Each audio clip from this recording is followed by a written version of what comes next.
the summer of 2024 witnessed a surge in civil unrest, leaving an indelible mark on the mental well-being of vulnerable populations, particularly asylum seekers in the UK.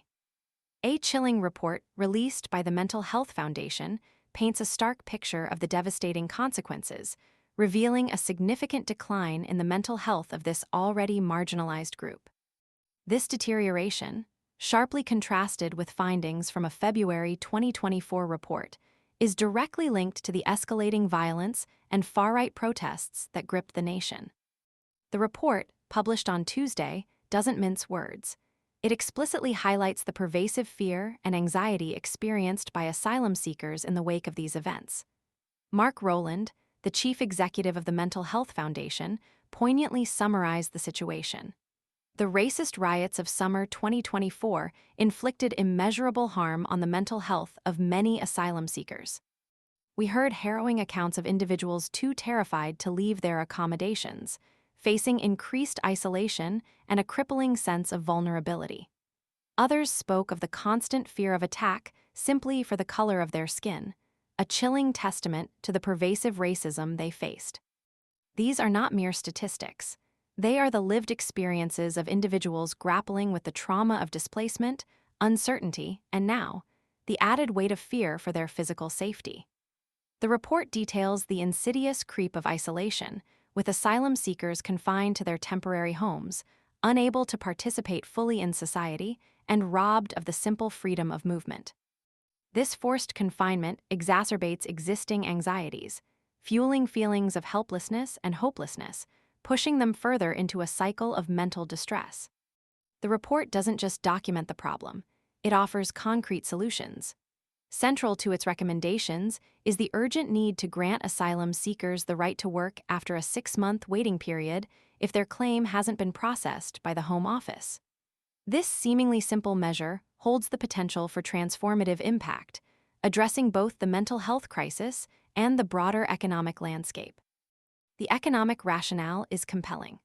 The Mental Health Foundation, drawing on data from the Institute of Economic and Social Research, argues that allowing asylum seekers to work would not only alleviate their mental health struggles, but also contribute significantly to the national economy. By enabling them to become active participants in the workforce, the UK stands to gain a substantial increase in tax revenue, a crucial point often overlooked in the broader immigration debate.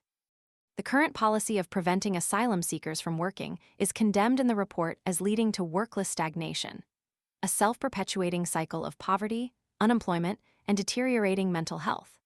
This echoes the concerns raised by the Lift the Ban campaign, a powerful coalition of over 300 charities, trade unions, businesses, faith groups, and think tanks who have united in their call for the government to adopt a more humane and economically sensible approach. They argue that allowing asylum seekers to work in a wider range of industries isn't simply a matter of fairness. It's a vital step towards fostering a more inclusive and prosperous society.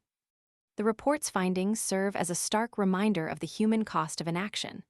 The mental health crisis among asylum seekers is not an abstract problem. It's a reflection of the societal fractures and the urgent need for comprehensive reform.